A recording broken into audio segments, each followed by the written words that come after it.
You're listening to Black Music Scene.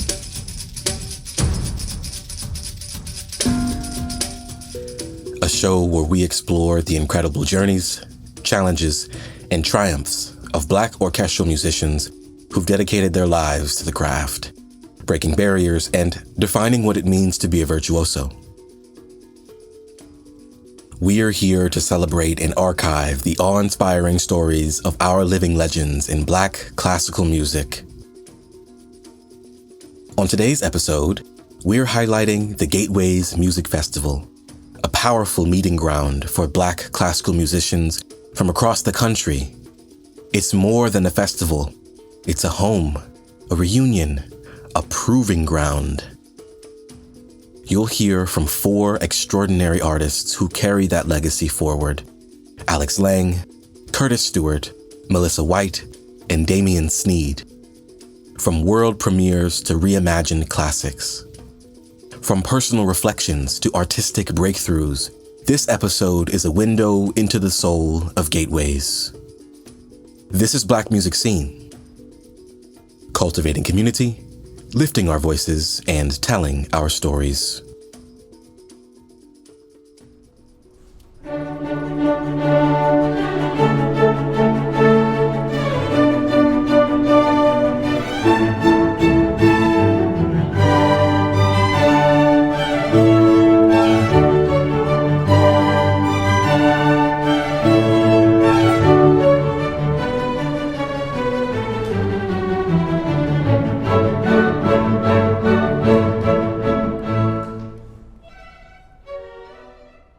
Gateways is a really special place. You know, I felt it as soon as I set foot on the stage. This is Alex Laing, the president and artistic director of the Gateways Music Festival. His reflections bring us deeper into the meaning of the sound, context, and Black cultural presence in classical music. Music isn't just sound. You know, it's as I say all the time, you know, it's sound and words and people. And, you know, what that means to say is that there's, of course, the sound, and and we can call that music for sure. But there's also the contextualization of the sound. There's the contextualization that the artist is putting around it, but there's the context we bring by how we're using that music. There's the context of who we're experiencing music with, who we're making it with, and all of that, I think, is what makes the music. And so what makes Gateways really special is that it is this place that lives at the intersection of Black people, Black culture, and classical music. It's a unique and rich tradition. Black people, like people all over the planet, fall in love with this music, its way of putting itself together, its way of offering lots of cues and breadcrumbs about how to get better at the instrument. It's this giant game, and of course, we love to participate in it as well. Gateways is an amazing space for Black artistry today. I mean, first of all, the amount of time and the number of iterations that Gateways has gone through is tremendous. Curtis Stewart, violinist, composer, and the artistic director of the American Composers Orchestra. And any institution that has been through the same problems in 4 or 5 different ways will only become richer and will only become more grounded. It's just a very rich space, rich in terms of the number of voices and the types of experiences that people have as they're there. And so when you can point to so many people that have been through Gateways, it just enriches the experience of the people who are there now. And it makes us feel like we're coming from something bigger. And whatever people struggled with 2 generations ago at the beginning of Gateways, at year 0, we are experiencing similar struggles, but in a different variation now. And we can ask people who've been through it before how to do it now. We're not coming from a place of pure experimentation. We're coming from a place of knowledge, so it can only be richer.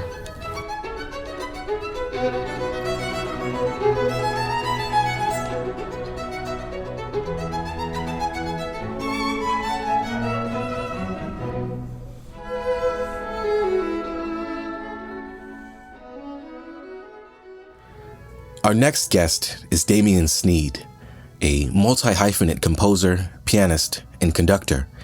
His latest commission for Gateways is a powerful tribute to resilience, legacy, and ancestral pride. Gateways is very unique. I love how it has expanded. I love having a place to go in a great region, a great area. I love being able to be in upstate New York when the weather is warm, but being able to be with colleagues, to be supported, to have engaging, striking conversations, even in the hotel lobby, after rehearsals, and just to have a place that feels like home, but yet the level of professional excellence and artistry is just as engaging, thrilling, and fulfilling, is second to none. Gateways is, I believe, a quintessential experience that every young Black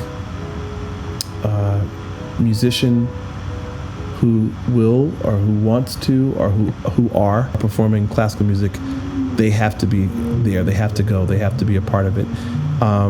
It's like a proving ground. Not a proving ground where there's a competitive nature from peers, but it's a proving ground because it helps one when you leave and you go to other performing arts venues around the world, but you remember the experience, you remember the camaraderie, you remember the familial nature, you remember the sense of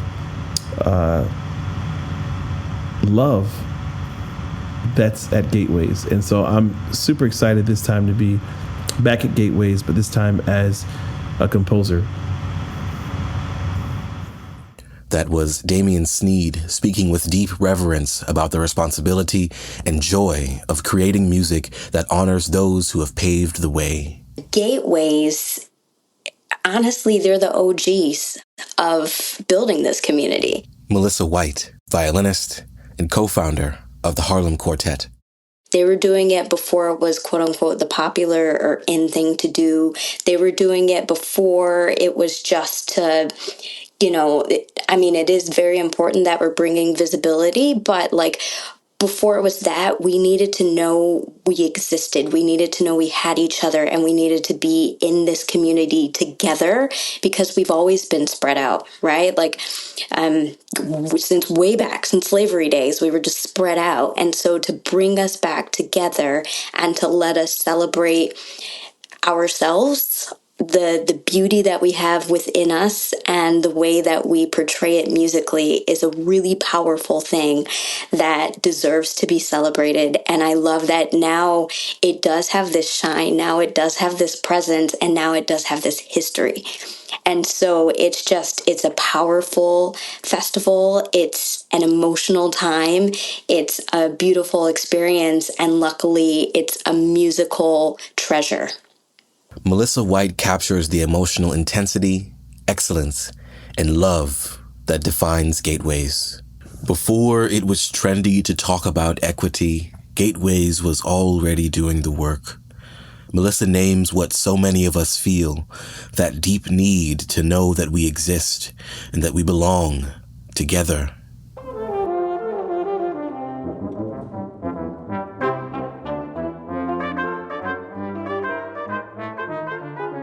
I'm excited about the program, quite honestly, and I'm excited about sharing the brilliance that we particularly bring to this program as a Black community. We do get to play with our colleagues who are out doing amazing work all over the world, and so emotionally, I feel like bringing my best, bringing my highest A game is important. And so I pour into that, and I spend time preparing so that I can be that, because I know that's what everyone else is bringing. We get so excited and we want this to be the best, right? And we're used to having to be 10 times better in order for them to, in order for the masses to say, you know, oh, that wasn't bad. That was pretty good, right? Even though we know it's awesome. And so bringing that excellence, I think, we don't even have to speak about it. We just know what that is. And we meet each other there. And it's so special. We're willing to spend the time. We're willing to put in the grind in rehearsal, even if rehearsal doesn't look like other rehearsals, because there's so many details we're willing to nitpick over and take it step by step. But I think emotionally, we meet each other there, and then you pour yourself into it, and you get more than that back when you're just on stage making music with our family.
So there's two big projects that I'm working on for this April performance. I feel like every concert I do is always the end of one and the beginning of another. The last big concert I did was the end of a project called Of Love, which was a Grammy-nominated project, and the beginning of a project called Of Time, which actually won't be out for much longer. I think Of Time is a massive idea that I am still working towards realizing.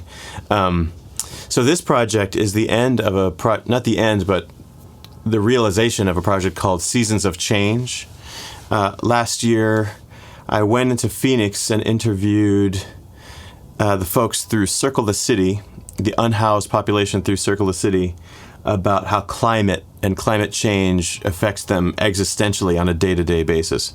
So people are talking about, like, you know, it's hard when there's yellow tape on the tent next to you and they have to drag folks out, or people are under the influence and they forget to leave they were in the shade and then suddenly the sun turns to them in the middle of August, and then that's that for that person because they're out of it. And these stories of hope from these unhoused folks, these stories of perseverance, they're talking about, I asked them a question, can as an individual, can you change the world? Can you change your world? And they said, and they were just so fervently saying yes, and that their voices are cut up and paraphrased throughout a recomposition of Vivaldi's Four Seasons. If you check out the poetry for the original Vivaldi, there's a lot of beautiful kind of imagery, but there's some class and there's some class kind of just implications in there. For example, in the second movement of Winter, the person says, "Oh, I'm so glad I'm inside by the fire. It's freezing rain outside. The peasants must be freezing." And so what I've done with that one is we're hearing the unhoused people really talk about how difficult it is to be there out and the economy of shade. It's also the opposite because it's summer in Phoenix, so the summer and the heat is the problem. So there's this economy of shade. There's these places that are beautifully shaded, but there's nobody there. People don't really walk the streets. Whereas people in the downtown areas, because the city is trying to get people to not be on the street, they have these little slivers of shade, and then the water fountains are made of metal, and they're not shaded. So when they're in that sun for over 100+ degree heat for a certain amount of time, you can't even get water because these metal water fountains will burn your lips. And so you're hearing this while the orchestra is moving through the original winter music that's kind of contorted and bent and broken, and you're also hearing people stomp and slap their instruments, kind of like the idea of people banging on the door to be let inside. So I'm hoping that the Vivaldi, people, the Four Seasons, I'll come check that out. Oh, Recomposed, oh, that's fine, I'll check that out. And then that's the kind of invitation. And I'm telling you right now, it's going to be a Trojan horse invitation because you're going to get there and your emotions will be rocked.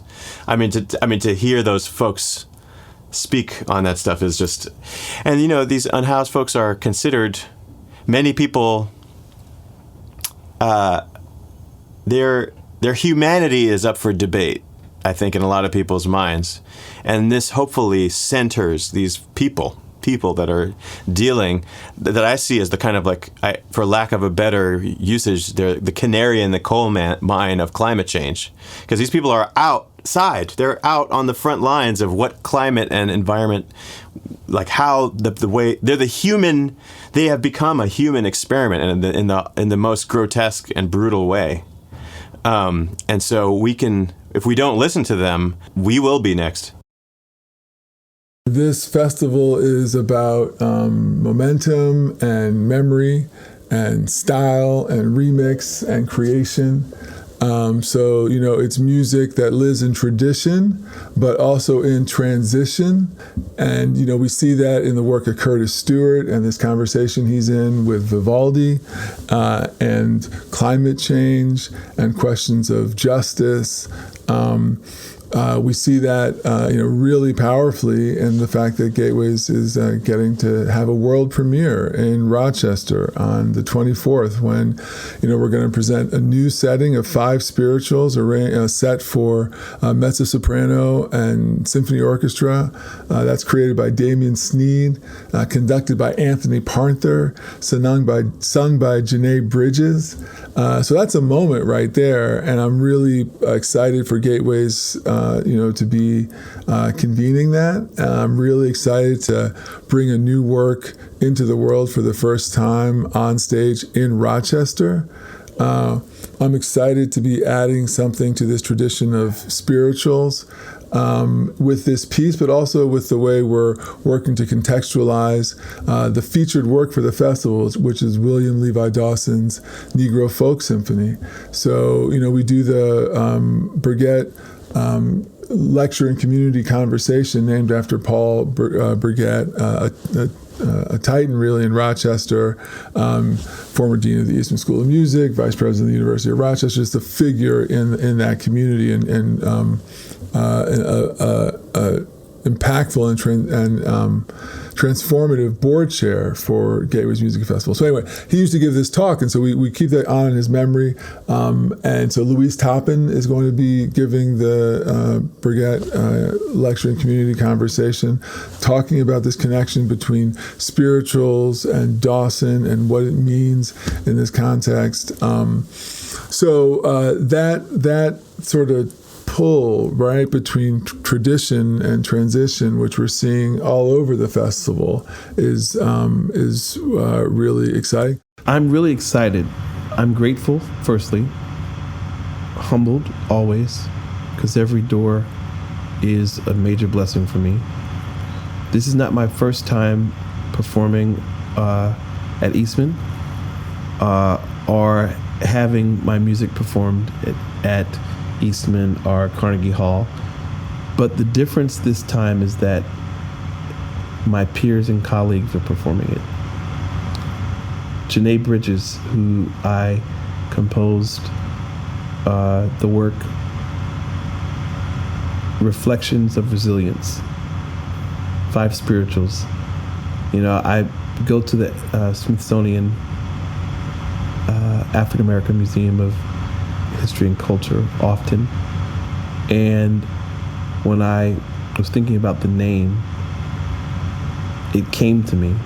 These are words I use often in my classes on African American music history at Juilliard, or classes I teach at Howard University. And I saw the word resilience there in the museum, and it stuck with me. And I said, wow, we have come. That's just we have come. That's a line also from the Negro National Anthem.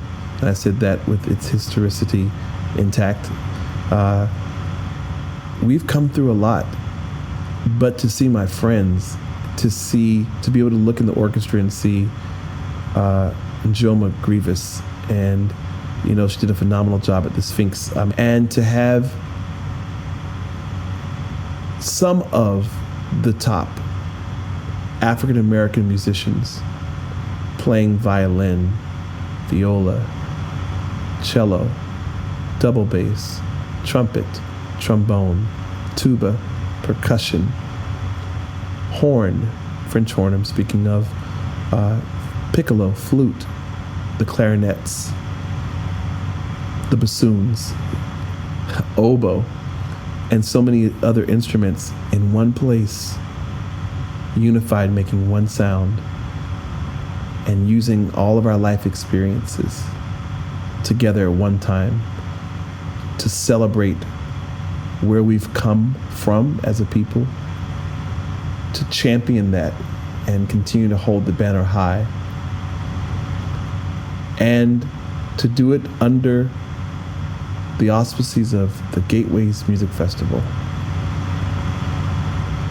I'm sure the moment will be quite moving for me at times, to the point where I won't just be teary-eyed as I am now speaking about it, but the tears will fall, but I'll also be smiling. My heart will be beaming for all of the people that came before us that couldn't get education at university schools of music and the conservatories, for those who had to go through some gruesome experiences just trying to audition and be heard in an orchestra, for those who should have been in the first section but they had to be relegated to the back, for those who auditioned and for those who never even got an audition, for those who were turned away because of their name or because of their skin color, or they had to wait to perform for an audience of their own, for those who were never given recording contracts, or for those who had to go as passers because their skin was light enough, as long as they would not say that they were black or Negro or colored. You think about all of those instances, and what we're dealing with now today is a travesty. However, they went through even more. They didn't have the same opportunities that we have now. They paved the way. So there's a great weight of responsibility. But thinking about Gateways Music Festival and all of these, now, there are not only young people, but we have seasoned, mature artistry all on the same stage together. Where can you find that? I don't know. I don't know anywhere other than Gateways. Love, leave me like the light, the gently passing day. One would not know but for the night when it has passed away. Go quietly. A dream when done should leave no trace that it has lived, except the gleam across the dreamer's face.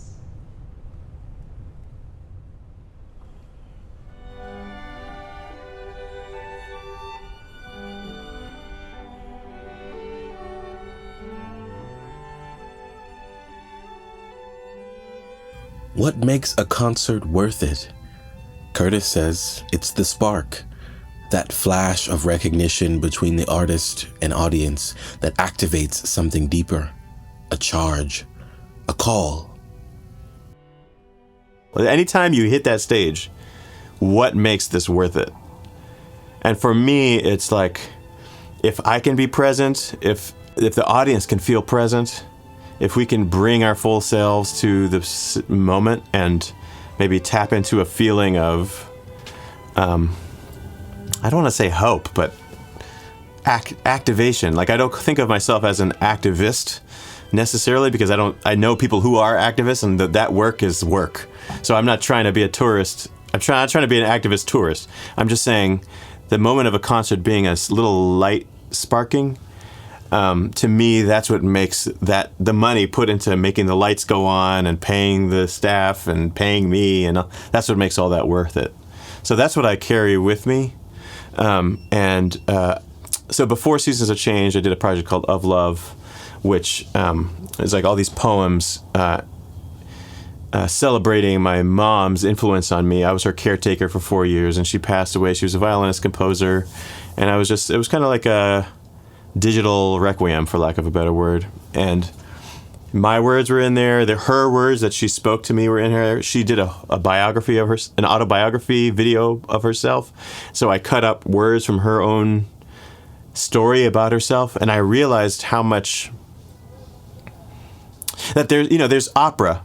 In classical music, we're very aware of opera, and you can have these words tell a story, and the music's there, and it's like watching a fancy movie. But there's, in the world of podcasts, in the world of radio, in the world of movies, which we're all extremely literate in, or most people are very literate in, that there is a world where poetry and autobiography, the words of these found sounds, can interact with new compositions that I don't want to say lifts the art form up, but it makes it real. It makes it feel like that stage doesn't have to be there.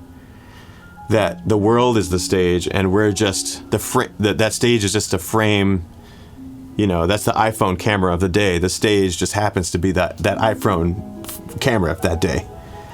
And so I like to think of the work that I do as pointing to something in the real world, whether that means making it abstract through composition, or just pulling out the themes that I see, or just finding the most vulnerable, juicy, heartfelt things that you only get to. What happens when you these things that were private become public? How do we build a public vulnerability that's healthy, and that's again helps us to activate, because we now see the person that is the other. We think of the other person that this other has now become human.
Melissa carries her mentors with her, and now she opens the door wider for those coming next, turning experience into generational wealth in the form of sound.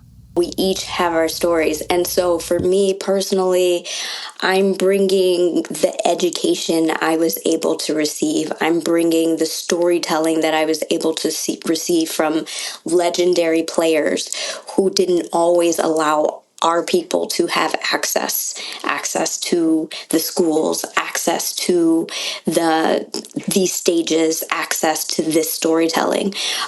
So I know personally, I feel very blessed and very just honored to have had the education and to have been able to study with the teachers I studied with, to be able to make music with the mentors I've been able to play with, and to just be able to share that and to be able to bring that standard of excellence feels very, very special, but also sort of like a responsibility of sorts, because we know it's generational, right? And so I look forward to up and coming generations, and I look forward to being able to like slam open doors that I had to like squeeze my way into, but we know we deserve to be in these places, right? So being able to share that and being able to bring them in, because education is really an experiential thing, and you learn so much from being able to make music with many people, but especially people that you can look up to, or there's a lot to learn from. So I just think about sharing what I've been able to learn, and then giving back so that others can take it even further.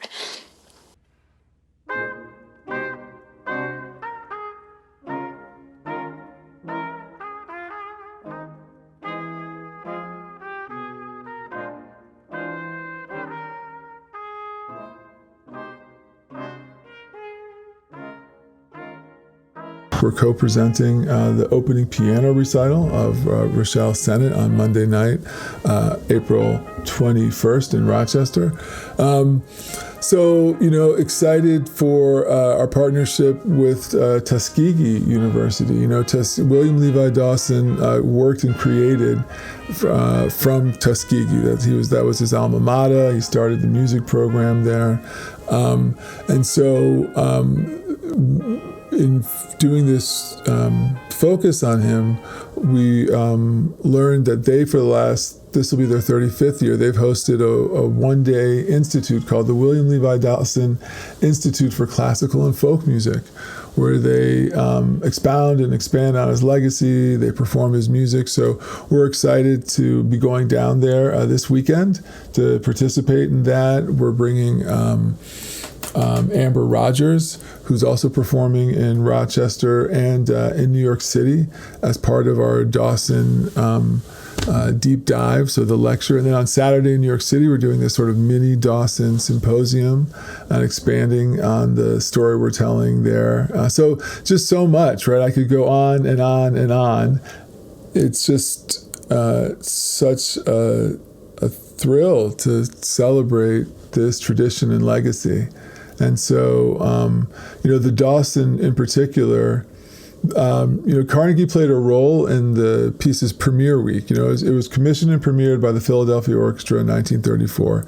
And its first three performances were in Philadelphia. I think it was February, maybe November, I'm not sure. But it was like the 12th, 14th, 15th, or something like that. And then the 17th, so like 3 days later, they go down to Carnegie Hall and then play the fourth performance of that piece.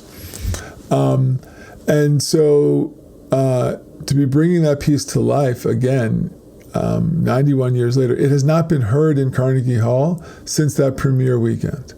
So this realization of this text, I think of the scores as text, this text by William Levi Dawson hasn't been brought to life in this space since its premiere week, when Dawson himself was there to walk out on stage and receive the thunderous applause. So, this work that was unapologetically about amplifying and reflecting Black culture, he said famously that, he didn't want, I'm paraphrasing, but he didn't want, when people hear this work, he didn't want them to think of Beethoven or Franck or Ravel, or that he was trying to imitate them. He wanted them to know he was being himself, a Negro, as he said at the time, and he wanted people to know that unmistakably.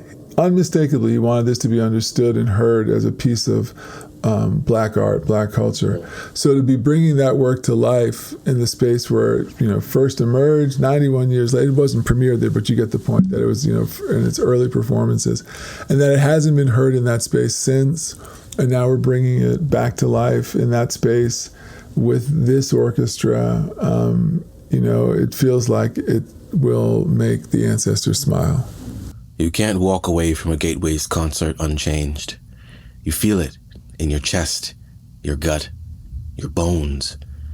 As Curtis says, it's not just about the music, it's about who you become once you've heard it. When I performed Seasons of Change in Phoenix last year with the Phoenix Symphony, there were members of the Circle the City group that came to the concert.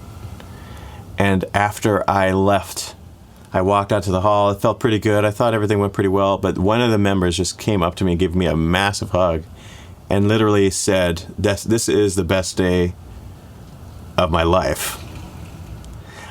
Now, that doesn't mean I want every person in Rochester and New York that comes to the concert to feel like this is the best day of their life. But I'm hoping that they witness a layer. I hope that they witness a layer of humanity that helps them get in touch with their own values and their feelings, so that when they see that person on the street, you can choose to give to them, you can choose to not give to them, you have whatever value system you have, but that when you see that person on the street, you are seeing a person. When you listen to Lift Every Voice and Sing, when you listen to Stevie Wonder, when you hear this music by blues artists, you are hearing a person and you're not hearing the product. You're hearing the possibilities of that music and the potential histories and the potential next steps of that music. And you're not just hearing, oh, that's that song I like that I grew up listening to. I'm hoping that when you leave the concert, because there are various things that have been reimagined on that stage, it's like an exercise for your imagination to walk out into the world and see it, as yours, and not cut off from it, and hopefully, based on that, take the actions that you need to take, whether it has to do with climate change or social whatever it happens to be, or just being nicer to your parents or whatever whatever action you need to take after that concert is great. But that hopefully that you feel invigorated and that facing all the hardship that every hardship that one might be facing right now, whether it's political or just personal, that you can own that slice of life, that is your life, that's your little slice to own and to see, and to therefore highlight your own story in your own eyes. I hope audiences walk away with clarity that Black classical artistry is curious and connected and reverent, but most importantly alive, and I hope that they walk away with inspiration and joy and a hunger to learn and support more. This is vital, living art, and it's important all the time. It's important now. And, as you well know, it's just such incredible artists full of, life and interesting perspectives and incredible, instrumental ability. I hope people are inspired and joyful and hungry for more.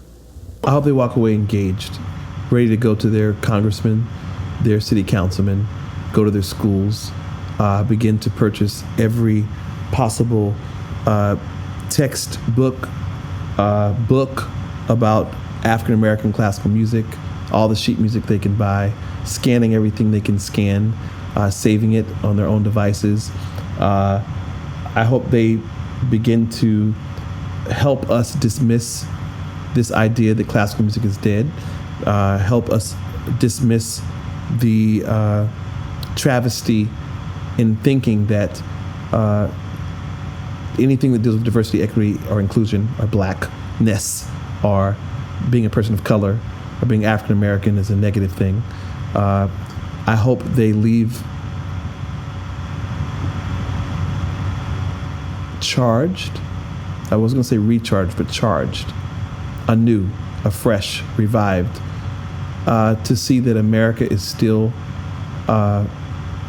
breaking barriers.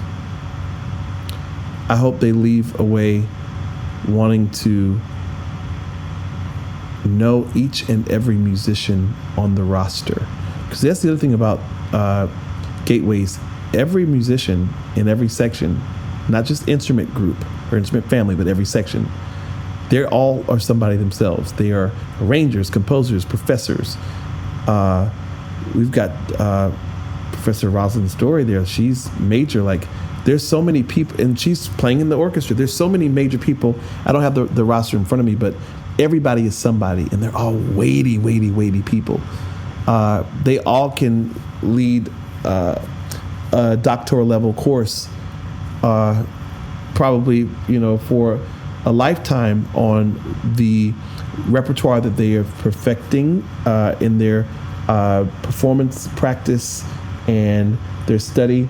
But I want the people to walk away with the sense that, wow, there are Black people doing it out here on a high level. And there are Black composers whose music is just as good as Mozart, Debussy, Liszt, Bartók, Scriabin, Gurlitt, Copland, Philip Glass, Puccini, Verdi. I mean, I could go on and on and on. And that they maybe start helping in whatever way possible to make sure that this music is programmed, that it is propagated at performing arts institutions, at listening parties at home, that they support Black creatives by downloading and not just streaming their music, that they start seeking out where these people will be performing in their areas.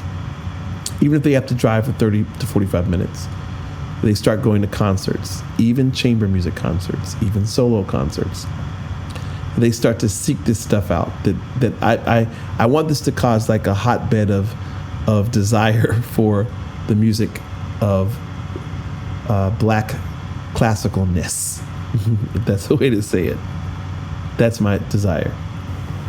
I would hope that they would walk away with their hearts more open, because you can't put into words what a Gateways concert feels like. It's just, we're there with hearts wide open, emotions pouring out. We feel how much we all had to go through to be on this stage, right? Like, all those auditions we lost unfairly, all those schools we didn't get into unfairly.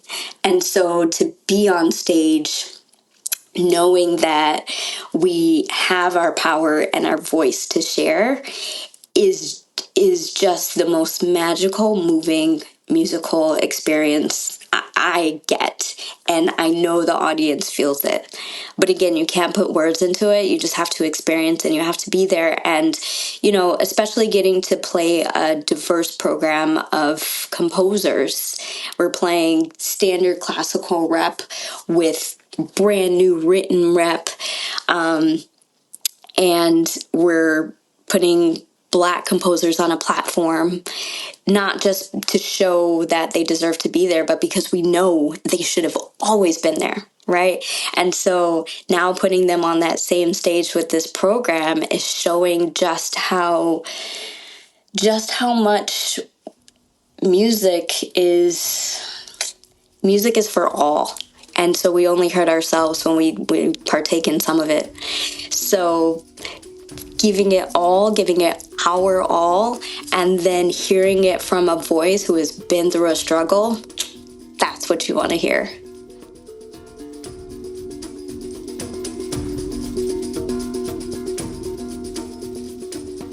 The Black Music Scene podcast was written and produced by David Norville. The Black Orchestral Network is sponsored by the Gateways Music Festival and generously supported by the Mellon Foundation and the New York State Council on the Arts. The Black Music Scene podcast is a product of the Black Orchestral Network, where our mission is to cultivate community, lift our voices, and tell our stories. If you'd like to get involved and support the Black Orchestral Network, please visit blackorchestralnetwork.org. Thank you so much for listening, and see you next time.